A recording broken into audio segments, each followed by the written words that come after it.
నా పేరు సిద్ధంరెడ్డి రమణారెడ్డి అండి. నేను నా ఆస్తి సమస్య గురించి గత 6 సంవత్సరాలుగా వైఎస్ఆర్ కాంగ్రెస్ పార్టీతో పోరాటం చేస్తున్నాను. నా ఆస్తి సమస్య వచ్చేసి 16 కోట్ల రూపాయల ఆస్తి సమస్య.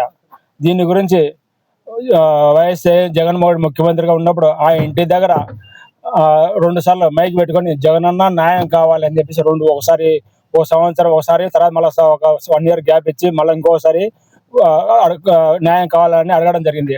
తర్వాత మళ్ళీ ఒక 6 months గ్యాప్ ఇచ్చి వాళ్ళ YSR Congress party central office వద్ద కారు పెట్టి మీ వైఎస్ఆర్సీపీ వాళ్ళు 16 కోట్ల రూపాయల ఆస్తి మోసం చేశారు, మీ పార్టీకి సిద్ధశుద్ధి ఉంటే దొంగలను పట్టుకోండి అని పెట్టినా కూడా వాళ్ళు ఏమాత్రం పట్టుకోకపోగా మరి నిందితులకు వాళ్ళకు వాళ్ళ పార్టీ తరఫున ప్రమోషన్ ఇస్తూ ఆళ్లగడ్డ నియోజకవర్గం తరఫున వైఎస్ఆర్సీపీ యూత్ ప్రెసిడెంట్ పదవి ఇచ్చారు, ఆ నిందితులకు పదవి ఇచ్చారు. ఇది ఎంతవరకు కరెక్ట్ అని చెప్పేసి అడుగుతున్నాను.